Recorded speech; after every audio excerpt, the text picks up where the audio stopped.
தேவனுடைய சபைக்கு ஊழியம் செய்யணும். அப்ப எல்லாருக்கும் ஒரு ஆசை இருக்கு, ஓகேங்களா? எல்லாருக்கும் ஒரு ஆசை இருக்கு, நானும் ஆண்டவருக்கு ஊழியம் செய்யணும், நானும் ஊழியம் செய்யணும், எல்லாரும் ஆசைப்படுறாங்க. உண்மைதான், நல்லது. ஆனா யார் ஊழியம் செய்வது? சபையில ஊழியம் செய்வதற்கு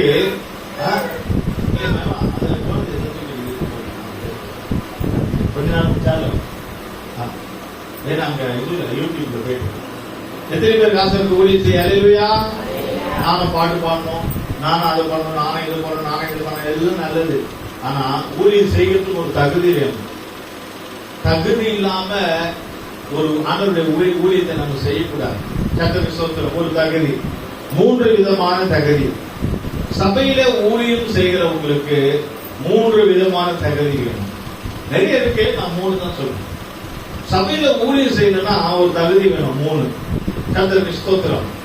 நாம் அதில் படிக்கும் போது முதலாவதாக ஊழியம் செய்வதற்கு ஒரு வஸ்திரம், நமக்கு தகுதியான வஸ்திரம் தேவை.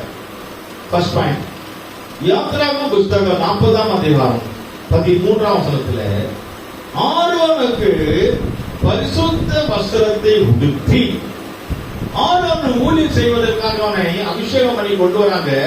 அவனுக்கு ஒரு தகுதியான வஸ்திரம் தேவையாக இருக்கிறது நாம் பார்க்கிறோம். யாத்திராகமம் 40:13 படிமா. ஆரோனுக்கு பரிசுத்த வஸ்திரங்களை உடுத்தி, அப்போது ஆரோனுக்கு பரிசுத்த வஸ்திரத்தை உடுத்தி ஊழியம் செய்ய வேண்டும். சபையில ஊழியம் செய்யணும்னு சொன்னா ஒரு பரிசுத்த வஸ்திரம் தேவை, அல்லது ஒரு வெள்ளை வஸ்திரம் தேவை. அது எந்த ஊழியமாக இருக்கட்டும். நீங்க ஒரு பாட்டு பாடுறீங்கன்னு சொன்னீங்கன்னா நீங்க என்ன செய்யணும்? ஐயோ பாஸ்டர் ஒரு பாட்டு நம்ம கொடுக்குறாரு, நம்ம என்ன செய்யணும்? வெள்ளை ட்ரெஸ் போட்டு வரணும். என்னைக்காவது ஒரு நாள் நம்ம ஒரு கலர் ட்ரெஸ்ல வரோம், அது வேற விஷயம். ஆனா நம்ம ஊழியம் செய்கிற எல்லாரும் வெள்ளை வஸ்திரத்துல தான் வர வேண்டும். கர்த்தருக்கு ஸ்தோத்திரம். அது சண்டே ஸ்கூல் ஊழியமா இருந்தா கூட, நெக்ஸ்ட் டீச்சர் கூட சண்டே ஸ்கூல் ஊழியம் தான், வெள்ளை ட்ரெஸ்ல தான் வரணும். அதான் தகுதி. இப்ப பிள்ளைகள்லாம் படிக்கிற பிள்ளைகள்லாம் வெள்ளை ட்ரெஸ்ல போட்டு டீச்சர் வெள்ளை ட்ரெஸ்ல இல்லைன்னா எல்லாருக்கும் மனசுக்குள்ள டீச்சரே கலர்ல தான் வராங்க, அவங்க நம்ம அப்படின்ட்டு பிள்ளைங்களுக்கு எல்லாம் ஒரு போராட்டம். அதுதான் பாஸ்டர் கூட அப்படிதான். பாஸ்டர் நல்ல ஒரு கோட் சூட்ல வந்தாருன்னா விசுவாசிகள் நினைப்பாங்க பாஸ்டரே கலர்ல தான் இருக்காரு, அப்ப நம்மையும் வேலையில வரணும் யோசிப்பாங்களே இல்லையா? அப்போ அதனால ஊழியம் செய்கிறவங்க, சபையில ஊழியம் செய்யறவங்க, பைபிள் படிக்கிறவங்க, பெருக்கிறவங்க, கூட்டுறவங்க, மாவு போடுறவங்க, சேர் போடுறவங்க, பாய் போடுறவங்க, பாட்டு பாடுறவங்க, சாட்சம் எந்த ஊழியம் செய்தாலும் ஒரு வெண் வஸ்திரம், ஒரு பரிசுத்தமான வஸ்திரம் தேவை. அது நான் சொல்லல, பைபிள் சொல்லுது. ஆரோனுக்கு பரிசுத்தமான வஸ்திரத்தை கொடுத்தார்கள். அதாவது அங்க வஸ்திரம் தேவைப்படும். வஸ்திரம் சொன்னாலே நம்மளுடைய ஜீவியம் தான். வஸ்திரம் சொன்னாலே நம்மளுடைய ஜீவியம், ஓகேங்களா? கர்த்தருக்கு ஸ்தோத்திரம். அந்த வஸ்திரத்துல பார்க்கும்போது ஆதியாகமம் 3:21 தேவன் ஆதாமுக்கு தோலுடைய உடுத்தினார் என்று நாம் பார்க்கிறோம். தேவன் ஆதாமுக்கு தோலுடைய உடுத்தி கொடுத்தார். அது ரட்சிப்பை காட்டுகிறது. தேவனே ஆதாமுக்கு ட்ரெஸ் கொடுக்கிறார். அப்போ தகுதியான வஸ்திரத்தை நாம் போட்டு கொண்டு வர வேண்டும். சபையில நாம் வரும்போது தகுதியான வஸ்திரம், யாரா இருக்கட்டும், ஆணா இருக்கட்டும், பெண்ணா இருக்கட்டும், பிரதர் சிஸ்டர் யாரா இருந்தாலும் ஒரு தகுதியான வஸ்திரம் நமக்கு தேவை. ஆதாம் கொடுத்தார். அதனால்தான் சங்கீதம் 96 சங்கீதம் 9ஆம் வசனத்துல பரிசுத்த அலங்காரத்துடனே கர்த்தரை தொழுது கொள்ளுங்கள். பரிசுத்த அலங்காரம். நம்ம அலங்காரம் எப்படியா இருக்கணும்? நம்ம அலங்காரம் எப்படி இருக்கணும்? பரிசுத்த அலங்காரத்துடனே. சபைக்கு வருவ ஒரு பரிசுத்த அலங்காரத்துடனே, பரிசுத்தமான அலங்காரம். அலங்காரம்னா உலக பிரகாரமான அலங்காரம் இல்ல, பரிசுத்தமான ஒரு அலங்காரத்துடனே கர்த்தரை தொழுது கொள்ள வேண்டும். இது முதல் தகுதியாக இருக்கிறது. தேவன் சபையில ஊழியம் செய்யறவங்களுக்கு ஒரு வஸ்திர தகுதி ஒண்ணு. இரண்டாவது படிக்கிறோம், ஆரோனுக்கு ஊழியம் செய்ய அபிஷேகம் தேவைப்பட்டது. அபிஷேகம் இல்லாமல் ஊழியம் செய்ய கஷ்டம், செய்ய முடியாது நிரந்தரமா. ஒரு ஊழியம் செய்ய வேண்டும் என்றால் அபிஷேகம் தேவை. யாத்திராகமம் 40ஆம் அதிகாரம் அதே 13ஆம் வசனத்தில் படிக்கிறோம். 40:13 படிமா. யாத்திராகமம் ஆரோனுக்கு பரிசுத்த வஸ்திரங்களை உடுத்தி எனக்கு ஆசாரிய ஊழியம் செய்யும்படிக்கு அவனை அபிஷேகம் பண்ணி அவனை பரிசுத்தப்படுத்துவாயாக. அவனை அபிஷேகம் பண்ண வேண்டும். ஆசாரிய ஊழியம் செய்ய முடியாது. ஊழியம் செய்வதற்கு அபிஷேகம் தேவை. அபிஷேகம் இல்லாமல் ஊழியம் செய்ய ஊழியம் நமக்கு கடினமா இருக்கும். ஆசாரிய ஊழியம் கர்த்தருக்கு ஸ்தோத்திரம். அப்ப ஆசாரிய ஊழியம் செய்யணும்னா கர்த்தருக்கான ஒரு ஊழியம் செய்யணும், பிரதானமான ஊழியம் செய்யணும், தேவனுக்கு வல்லமையான ஊழியம் செய்யணும். அபிஷேகம் தேவை. அபிஷேகம் இல்லாமல் எப்படி ஊழியம் செய்ய முடியும்? அபிஷேகம் இல்லாமல் எப்படி நீ பிசாசை துரத்துவ? அபிஷேகம் இல்லாம மந்திர கட்டை எப்படி உடைப்ப? அபிஷேகம் இல்லாமல் எப்படி உன்னால பாட முடியும்? அபிஷேகம் இல்லாமல் எப்படி பைபிள் படிப்ப? அபிஷேகம் இல்லாமல் உன்னால எந்த ஒரு காரியம் செய்ய முடியாது. கர்த்தருக்கு ஸ்தோத்திரம். பரிசுத்த ஆவியின் அபிஷேகம் நமக்கு தேவை. அதனால அபிஷேகம் பெறாதவர்கள் நீங்கள் கர்த்தருடைய அபிஷேகத்தை பெற்றுக்கொண்டு நீங்கள் கர்த்தருக்கு ஊழியத்தை செய்யுங்கள். அபிஷேகம் இல்லாமல் ஊழியம் செய்யும் போது நமக்கு ஆசீர்வாதம் இல்லை. உதாரணமா பார்க்கும்போது 1 சாமுவேல் 10ஆம் அதிகாரம் 1ஆம் வசனத்துல சாமுவேல் சவுலை அபிஷேகம் பண்ணி அந்த அபிஷேகம் தான் அவனை உயர்த்தினது என்று பார்க்கிறோம். 1 சாமுவேல் 10ஆம் அதிகாரம் 1ஆம் வசனம் படிப்போம். அப்பொழுது சாமுவேல் தைல குப்பையை எடுத்து அவன் தலையின் மேல் வார்த்து அவனை முத்தம் செய்து கர்த்தர் உன்னை தம்முடைய சுதந்திரத்தின் மேல் தலைவனாக அபிஷேகம் பண்ணினார் அல்லவா. கர்த்தருக்கு ஸ்தோத்திரம். கர்த்தர் சாமுவேல் மூலமாக ஊழியர்கள் மூலமாக சவுலை அபிஷேகம் பண்ணி சவுலுக்கு உயர்வு, ராஜஸ்தான பதவி, ஆசீர்வாதம் எல்லாம் கூட. எங்க வாழ்க்கையில கஷ்டமா இருக்கு, எங்க வாழ்க்கையில ஒரு ஆசீர்வாதம் இல்ல, சபைக்கு வர ஆசீர்வாதம் இல்லைன்னு என்ன அர்த்தம்னா அபிஷேகம் இல்ல. அபிஷேகத்தை பெற்றவுடனே சவுலுக்கு உயர்வு வந்தது. உன் வாழ்க்கையில உயர்வு வேண்டுமா? உன் வாழ்க்கையில வெளிச்சம் வேண்டுமா? உன் வாழ்க்கையில ஆசீர்வாதம் வேண்டுமா? கர்த்தர் உன்னை உயர்த்த வேண்டுமா? கர்த்தர் உன்னை சபையில உயர்த்த வேண்டுமா? பரிசுத்த ஆவியின் அபிஷேகத்தை பெற்றுக்கொள். தேவன் அபிஷேகம் பண்ணுவான். நீ அவங்களை இவங்களை பார்த்து போராடப்படாத. அவங்களுக்கு ஊழியம் கிடைக்குது, இவங்களுக்கு ஊழியம் கிடைக்கிறது, நமக்கு ஒண்ணு கொடுக்க மாட்டாங்க. எப்படி அபிஷேகம் இல்ல நீ எப்படி செய்ய முடியும்? அபிஷேகம் தான் உயர்வு. சவுலை அபிஷேகம் பண்ணினார் சாமுவேல். அந்த நேரத்தில் கர்த்தர் உயர்த்துகிறார். நம்ம வாழ்க்கையில அபிஷேகம் இருந்தால் தான் உயர்வு வரும். எத்தனையோ பேர் சபைக்கு வருவாங்க, அதே குடிசையில் இருப்பாங்க, அதே கஷ்டம், அதே பிரச்சனை, அதே போராட்டம், அதே கடன் பிரச்சனை, அதே சமாதான கேடு, அதே சண்டை, அதே பிரச்சனை. ஏன்? அபிஷேகம் இல்ல. பரிசுத்த ஆவி அபிஷேகத்தை பெற்றுக் கொள்ளுமானால் நம்முடைய வீடு உயரும், நம்முடைய குடும்பம் உயரும், நம்முடைய வாழ்க்கை உயரும். அபிஷேகத்துல நிரம்பி பாருங்க, கர்த்தர் உங்களை உயர்த்துவார். ஹல்லேலூயா. அப்போஸ்தலர் 2ஆம் அதிகாரம் 4ஆம் வசனத்திலே சீஷர்கள் மேல் பரிசுத்த ஆவியானவர் வந்து இறங்கினார். அவர்கள் எல்லாரும் பரிசுத்த ஆவியினாலே நிரப்பப்பட்டார்கள். அதுல ஒரு சீஷன் தான் தோமா. நம்முடைய இந்தியாவுக்கு வந்தார். சென்னை மயிலாப்பூர் என்ற இடத்துல அவர் ஊழியம் செய்தார். கர்த்தருக்கு ஸ்தோத்திரம்.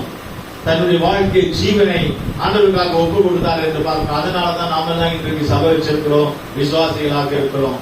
அறிஞானவர்கள் அபிஷேகத்தினாலே நமக்கு ஒரு ஆசீர்வாத உயர்வு கிடைக்கிறது. பரிசுத்த ஆவியினாலே நிரப்பப்பட வேண்டும். சபைக்கு வருகிற விசுவாசிகள் வரும்போதுவே ஒரு மூலையை தேடக்கூடாது. வரும்போதுவே எங்கேயாவது ஒரு இடத்துல உட்காரக்கூடாது யோசிக்கூடாது. முன்னாடி வரணும், அபிஷேகத்துல நிரம்பணும், பரிசுத்த ஆவியினாலே நிரப்பப்படணும். அப்போதுதான் நம்முடைய வாழ்க்கை உயர்வு, ஆசீர்வாதம் எல்லாமே கிடைக்கும். அடுத்ததாக 3வது ஒரு குவாலிட்டி, ஒரு தகுதி நமக்கு தேவையாக இருக்கிறது. ஆண்டவருக்கு ஊழியம் செய்ய ஆரோனுக்கு பரிசுத்த ஒரு ஜீவியம் தேவைப்படுது. ஆரோனை தேவன் பரிசுத்தப்படுத்தினார். அதே 40ஆம் அதிகாரம் 13ஆம் வசனம் 3வது அனுபவம். ஆரோனுக்கு பரிசுத்த வஸ்திரங்களை உடுத்தி எனக்கு ஆசாரிய ஊழியம் செய்யும்படிக்கு அவனை அபிஷேகம் பண்ணி அவனை பரிசுத்தப்படுத்துவாயாக. ஆரோனை தேவன் பரிசுத்தப்படுத்தினார். ஊழியம் செய்வதற்காக சபையில ஒரு ஊழியம் செய்யணும். நாம் பரிசுத்தமா இருக்கிறோம். நம்ம இஷ்டம் போல ஜீவிச்சுட்டு, நம்ம இஷ்டம் போல வாழ்ந்துட்டு, நம்ம இஷ்டம் போல போயிட்டு, அதை பண்ணி இதை பண்ணி எல்லாத்தையும் பண்ணிட்டு இங்க வந்து ஒரு ஊழியம் செய்யணும்னு ஆசைப்படக்கூடாது. சில பேருக்கு எல்லாம் பாவத்தையும் பண்ணுவாங்க, உலகத்துல எல்லாம் போவாங்க, அதை பண்ணுவாங்க, இதை பண்ணுவாங்க, எல்லாத்தையும் பண்ணிட்டு சபையில வந்து ஒரு ஊழியம் செய்யணும். எப்படி உன்னால செய்ய முடியும்? அதனாலதான் பாதி பேர் புட்டுக்கிட்டு ஓடுறது. 10 பேரால நிக்க முடியல, கொஞ்சம் பேரால நிக்க முடியல ஊழியத்துல. யூதாசுக்கு ஆண்டவர் ஊழியம் கொடுத்தாரு, ஏன் அவனால நிக்க முடியல? அவன் பணம் பணம் பணம் அழிகிறான், பணத்துக்கு முன்னாடி போறான். அப்புறம் எப்படி ஊழியம் செய்வது? சுத்தமா இல்ல, காட்டி கொடுத்து அவனு மத்த காட்டி கொடுத்து இது பண்ணி எல்லாம் கடைசியில் செஞ்சே போயிட்டான். நீங்க பாருங்க, நிறைய பேருக்கு ஊழியம் அவங்களுக்கு ஒரு ஊழியத்தை கொடுத்தா அந்த ஊழியத்தை செய்ய முடியாது. ஏன்? பரிசுத்தமா வாழணும். உங்களுக்கு ஆண்டவர் ஒரு ஊழியத்தை கொடுக்கிறாரு சபையில, ஏன் நீங்கள் ஒரு ஊழியத்தை செய்யணும். நீங்க ஒரு ஊழியத்தை ஆண்டவர் கொடுத்த அந்த ஊழியம் பரிசுத்தமா இருந்தா தொடரும், கண்டினியூ பண்ண முடியும். இல்லன்னா முடியாது. இப்பெல்லாம் பாஸ்டர் கொடுக்கிறது, பாஸ்டருக்கும் ஊழியத்துக்கு சம்பந்தமே இல்லை, தேவன் தான் கொடுக்கிறார். கர்த்தருக்கு ஸ்தோத்திரம். நீ பரிசுத்தமா இருந்தீங்கன்னா தேவன் நம்ம கொடுக்க போகிறாரு.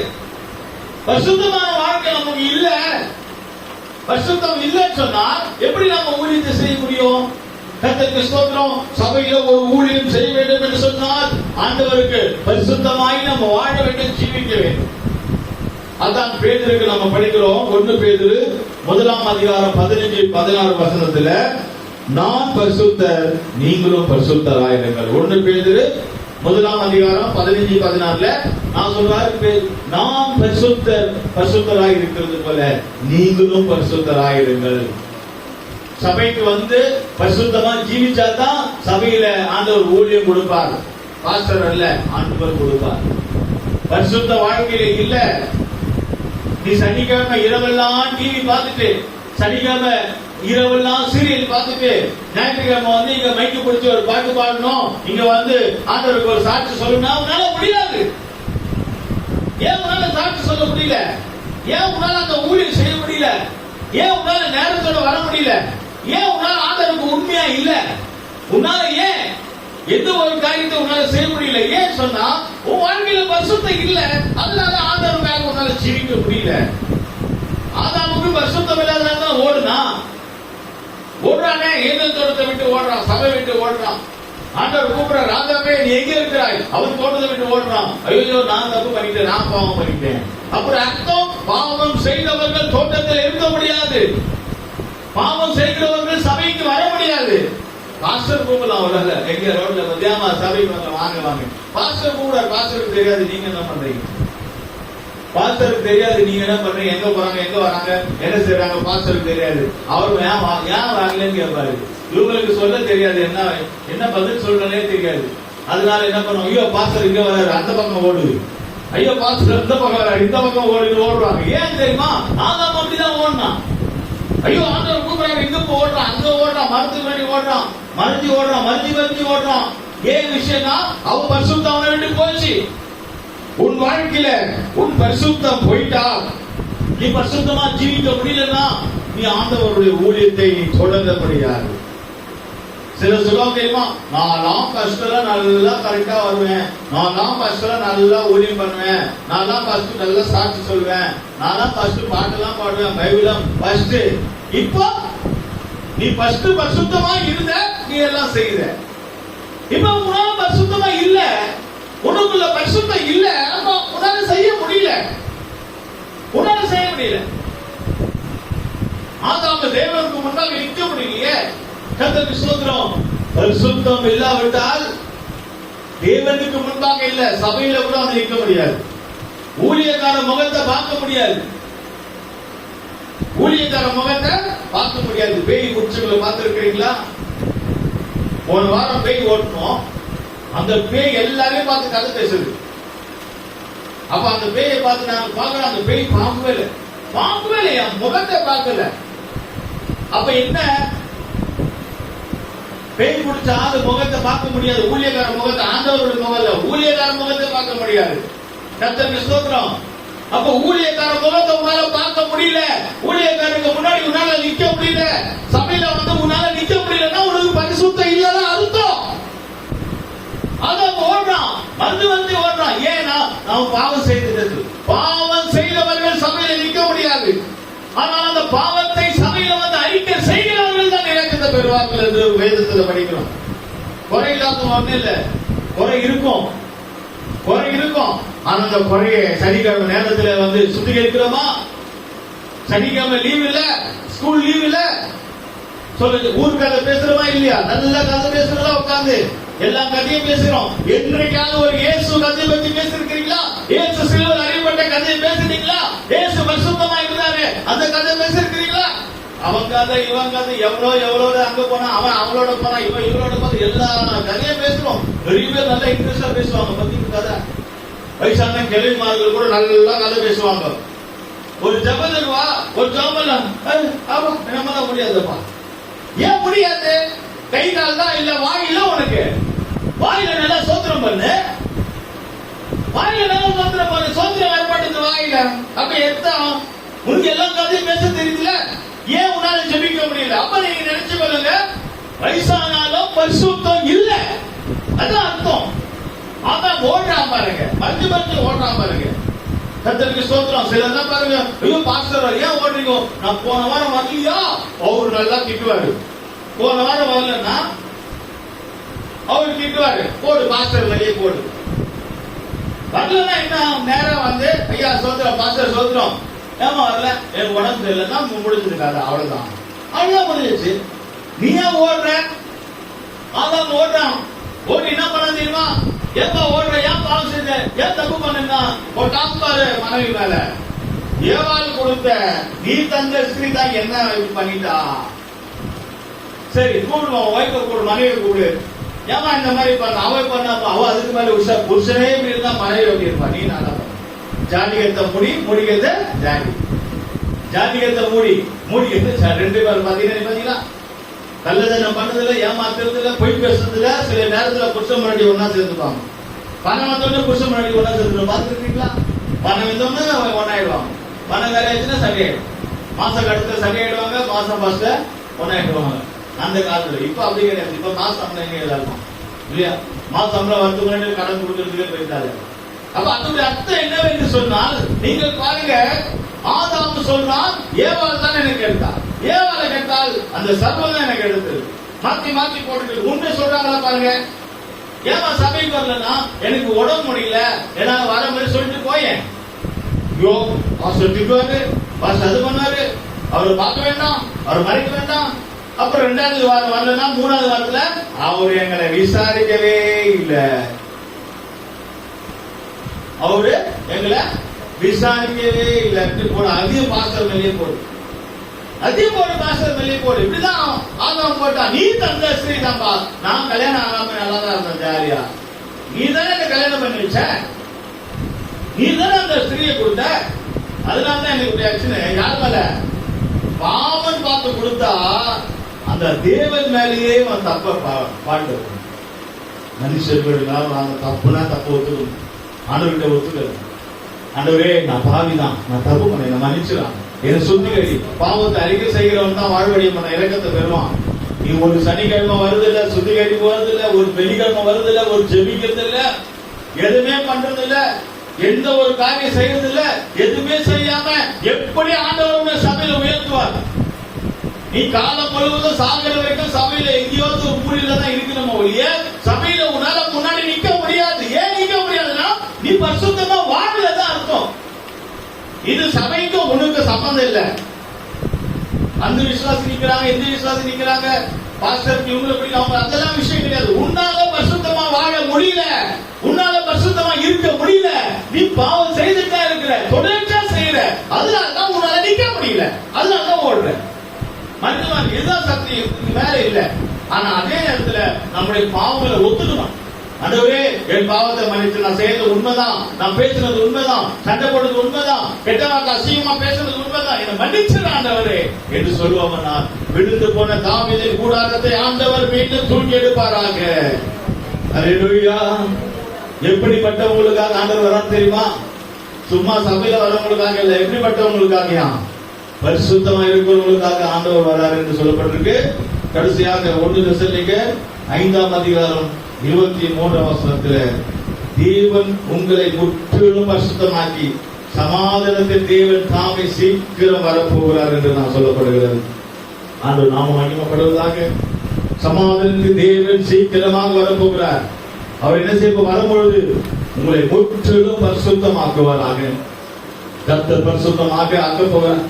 முற்றிலுமாக ஒரு பரிசுத்தம், ஆவியில ஒரு பரிசுத்தம், ஆத்மாவில ஒரு பரிசுத்தம், சரீரத்தில் ஒரு பரிசுத்தம். பரிசுத்தமாய் வாழ்கிறவர்களை சேர்க்கலாம். இயேசு சீக்கிரம் வரப்போகிறார். சபைக்கு எதுக்காக நமக்கு சபை? ஆசீர்வாதம் வாங்குறதுக்கு மாத்திரமல்ல, சபைக்காக வருவதே பரிசுத்தமாய் வாழலாம், சபைக்காக வருவதே பரிசுத்தமாய் ஜீவிக்கதான். சபையில உள்ளவர்களை, பரிசுத்தம் உள்ளவர்களை சேர்க்க இயேசு சீக்கிரம் வரப்போகிறார். கண்களை மூடுவோமாக. சபைக்கு வந்த ஆசீர்வாதம், சபைக்கு வந்த பேய் பிடிக்காது, சபைக்கு வந்த நல்லது அதோடு இல்ல பிரியமானவர்களே, அதுக்கு மேலோடு இருக்கு.